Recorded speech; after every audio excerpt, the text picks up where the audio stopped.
রমাজান মাসে দুটি সময়ে আল্লাহ তাআলা বান্দার দোয়াকে কবুল করে। বলেন তো কয়টা সময়? দুইটা। এই দুইটা সময় হচ্ছে এমন একটা সময় যে সময় বান্দার দোয়া করতে দেরি হয়, দোয়া কবুল হতে দেরি হয় না। সুবহানাল্লাহ পড়ে। এটা অনেক দামি একটা সময়। নাম্বার ওয়ান সময় রমাজান মাসে তো আমরা সাহারি খেতে অলওয়েজ উঠি, এটা আমাদের মিস খুবই কম হয়। তো যেহেতু আমরা সাহারি খেতে উঠে গিয়েছি, আমরা ট্রাই করব ওযু করে তাহাজ্জুদটা পড়ার জন্য। বেশি না, আপনি 2 রাকাত পড়েন বা 4 রাকাত পড়েন বা 6 রাকাত পড়েন, যা হয় কিন্তু পড়েন। রমাজান মাসে তাহাজ্জুদের যায় নামাজে যখন কেউ চায় রবের কাছে, আল্লাহ এইটা চাই, গাড়ি চাই, বাড়ি চাই, হেদায়াত চাই, এইটা চাই, ওইটা চাই, বান্দা চাইতে দেরি হয়, আল্লাহর কবুল করতে দেরি হয় না। মন খুলে পড়েন সুবহানাল্লাহ। এজন্য 1 নাম্বার, আমরা তাহাজ্জুদটা মিস করব না। তাহাজ্জুদের সময় আল্লাহর কাছে বারবার আমাদের চাওয়া পাওয়াগুলো আমরা চাইতে থাকবো। রাজি আছেন তো ইনশাআল্লাহ? তাহলে 1 নাম্বার তাহাজ্জুদের সময়। কোন সময়? তাহাজ্জুদের সময়।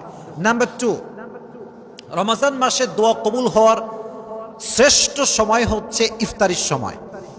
যখন আপনার সামনে আলুর চপ, বেগুনি, পেঁয়াজি, মুড়ি, ছোলা, বুট সব রাখা আছে, কিন্তু মানুষ খাচ্ছে না, খিদায় শেষ, ক্ষুধার যন্ত্রণা একদম প্রবল হয়ে গিয়েছে, তবুও খাচ্ছে না।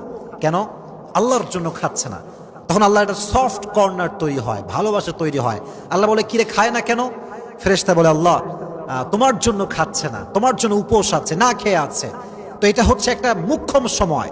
ইফতারির সামনে রেখে যে বান্দা দোয়া করতে পারে, তার দোয়া আরশে আজিমে গিয়ে নক করে, সুবহানাল্লাহ পড়ে।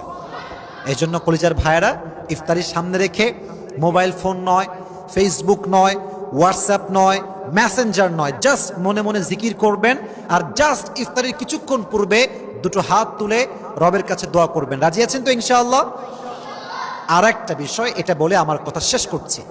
আসলে ইফতার যখন সামনে থাকে, পাশে মা থাকে, বাবা থাকে, ভাই থাকে, বোন থাকে। তো যেহেতু আমরা একটু দুষ্ট টাইপের হই আর কি, সারাদিন বদমাইশি করি, আব্বা মা তো জানে যে আমার বদমাইশ দুষ্ট টাইপের আর কি।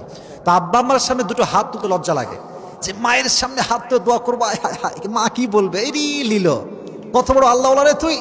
তো এটা একটা হতে পারে। এই জন্য মাথায় রাখবেন, দেখেন, দোয়া করার জন্য হাত তোলা কোনো শর্ত নয়।